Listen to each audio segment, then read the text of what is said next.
I have so often described Bloom, together with the ploughing, as perhaps the events Sabina and I enjoy most. Each year, the Bloom Festival has always been such a joyous event, one that symbolises the beginning of summer, long, light-filled days, and all the pleasure and optimism that this time of year brings to us all. Cuile bealtena, balíon na mílte dina idir óg agus éasta, ó futfat na tíre I barc an inisce, le haig Bloom, an ochad iontach bliantúil sin, gariadore, garnore, agus gach ilia dina darnoi muidne, a bhfuil spéis acha I blandi, bia agus an dúlre. I mín léna tamid fad beganin uignach tish go bhfuil Bloom san firmis ganahi doin, corra ceall. Each year, Bloom attracts people from all generations, but particularly those who may have spent a lifetime working on their gardens, their plants, both indoors and outdoors. They will miss their annual visit. While Bloom last year achieved well over 115,000 visitors to the festival in the Phoenix Park, this year will, of course, be very different.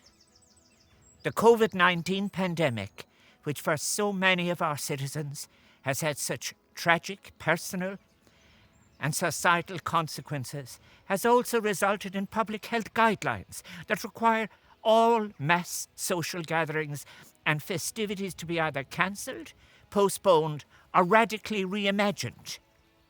I'm delighted that the organisers of Bloom have decided on a radical reimagination for the joys of nature and gardening, even if they cannot be celebrated collectively, have been one of the pleasures that the COVID-19 crisis has not taken away from us. As part of the simple pleasures of life, closest to nature they have remained, and many people of all ages have responded to enforced physical distancing by immersing themselves in nature and gardening while they have stayed at home. This June bank holiday weekend, the Bloom at Home campaign aims to encourage the Irish public to come together virtually while staying physically apart, yet remaining connected so that the experience of Bloom can be celebrated from home. In addition to highlighting the joys and benefits of gardening and indigenous horticulture, Bloom has also, of course, become a platform for Bord Bia to promote the best of Irish artisan food, not only to raise awareness, but secure commitment around important issues too, such as climate change and sustainable food production. Bloom at Home will continue to showcase too those important topics, along with hosting and seeking your support for some of Ireland's great charities and not-for-profit organisations which have been so negatively affected by the COVID-19 crisis. As well as being a social gathering of the year, providing us with a chance to appreciate the joys of gardening and horticulture, Bloom carries a moral message. It reminds us of the need to reflect on the sustainability of our own actions and our own modes of living, be it as individuals, communities, or as a wider society. A bit of news about Áras an Uachtaráin, home of the President of Ireland since 1938. Last year, I asked the Office of Public Works to commission a biodiversity audit of the grounds of Áras an Uachtaráin, to ensure that we had the information we needed to manage best the grounds in the most sustainable and environmentally beneficial way. This is now underway, and a terrific team from Trinity College has been busy assessing the 130 acres of natural habitats and species diversity across the grounds. An area that contains organic kitchen gardens, formal manicured lawns, and wilder, more natural areas. This research will be made public at the conclusion of the audit later this year. It will boost our knowledge and help us to manage this publicly owned space for this and future generations. Sabina and I have gotten to know the grounds of the Áras very well in recent weeks, just as so many people across the country have become so familiar with their own immediate vicinities, be it gardens, balconies, or neighbourhoods, as we have all been subjected to what has been described as our shared corona bondage.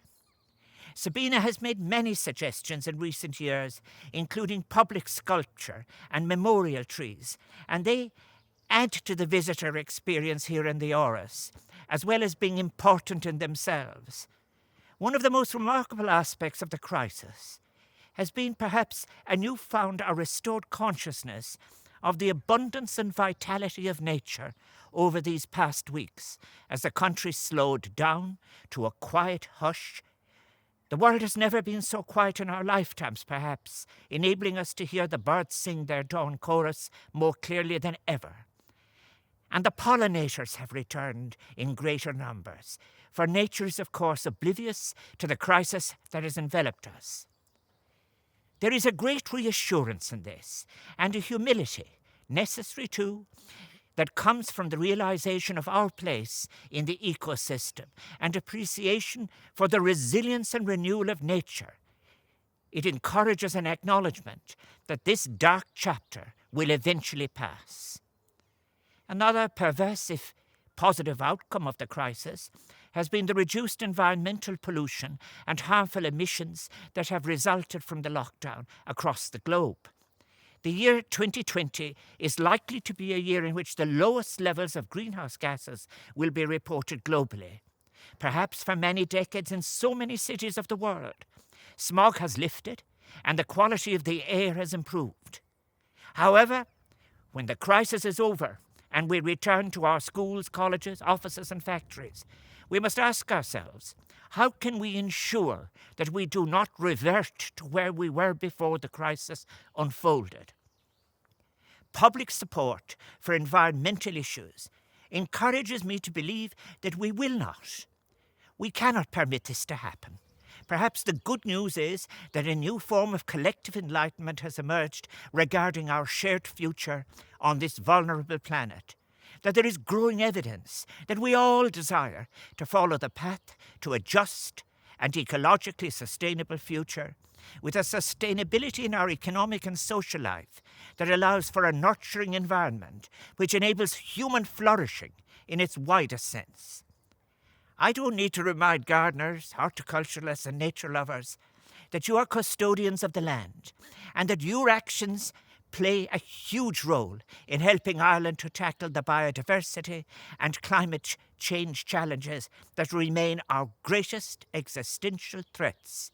But we all must see our role in facing these challenges, and Bloom across the years has been a powerful educator in that regard. I wish you all a most enjoyable summer in your gardens, in your fields, on your balconies, celebrating the joys of nature and the feel of the soil in your hands. Let us, however, think of those who do not have these opportunities. My heart has gone out so often to them during COVID-19, and there are lessons for the state and the private sector to learn regarding the assumptions they heed as to what is appropriate housing and access to open space, particularly shared open space. Gwyn gach rá Bloom fehes a fehe, agus orifse fad atá ag trauliv in o'r nardini o'r malcon nhw in o'r corsanacht. Ag genef o'r nihil, rhaint alacht nadwrha a coho bliana nig bliana. Malim shif, berbanacht.